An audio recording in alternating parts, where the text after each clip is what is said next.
ಬೀಸಿದ ಮಳೆಗೆ ಮರಗಳು ಹಾಗೂ ವಿದ್ಯುತ್ ಕಂಬಗಳು ನೆಲಕ್ಕೆ.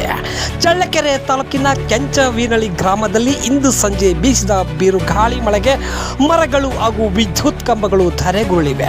ಇಂದು ಸುಮಾರು 4:40 ಸಮಯದಲ್ಲಿ ಭಾರೀ ಗಾಳಿ ಬೀಸಿದ್ದು, ಗಾಳಿ ಜೊತೆಗೆ ಸ್ವಲ್ಪ ಮಳೆಯೂ ಸಹ ಬಂದಿದೆ. ಈ ಸಂದರ್ಭದಲ್ಲಿ ಬಿರುಗಾಳಿ ಮಳೆಗೆ ಕೆಂಚವೀನಳ್ಳಿ ಗ್ರಾಮದಲ್ಲಿ ಕೆಲವು ಮರಗಳು ಮನೆಗಳ ಮೇಲೆ ಹಾಗೂ ವಿದ್ಯುತ್ ಕಂಬಗಳ ಮೇಲೆ ಉರುಳಿ ಬಿದ್ದಿದ್ದು, ವಿದ್ಯುತ್ ಕಂಬಗಳು ಮಧ್ಯಕ್ಕೆ ತುಂಡಾಗಿ ಬಿದ್ದು ವಿದ್ಯುತ್ ಕಂಬದಲ್ಲಿನ ಕೇಬಲ್ ವೈರು ಸಹ ತುಂಡಾಗಿವೆ.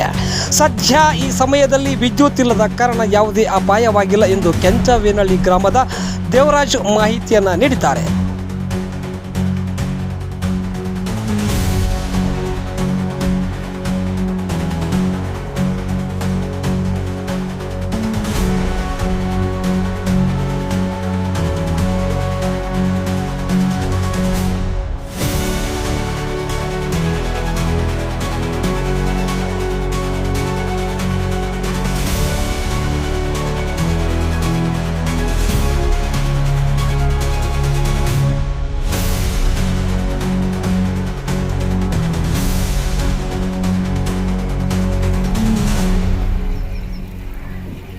ನಲ್ಲನೆ ತೆಗೋ ಗಂಟೆ ಕಾಣ್ಕೊಂಡು ಬಂದಿರುತ್ತೆ. ಅದು ಮೇನ್ ಎಲ್ಲ ನೋಡಿ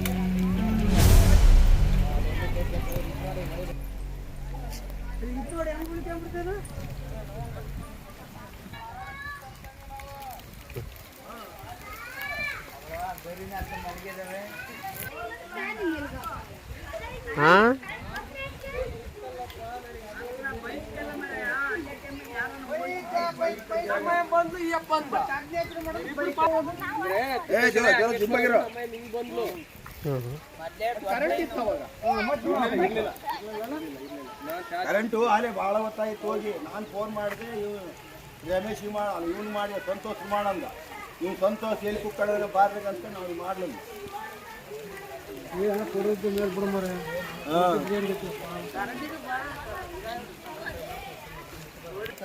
ಎಲ್ಲರೂ ಹೆಣ್ಮಕ್ಳು ಓಡೋದು ಗೊತ್ತಾಗುತ್ತಲ್ಲ. ಈಗ ಬೆಂಕಿ ಬಿದ್ದ ಮೇಲೆ ಎಲ್ಲ ಗಂಡು ಮಕ್ಳು ಬೊಮ್ಮಕ್ಳು ಓಡಾಡಿದ್ರೆ ಅದು ಇದಾಗುತ್ತಲ್ಲಿ.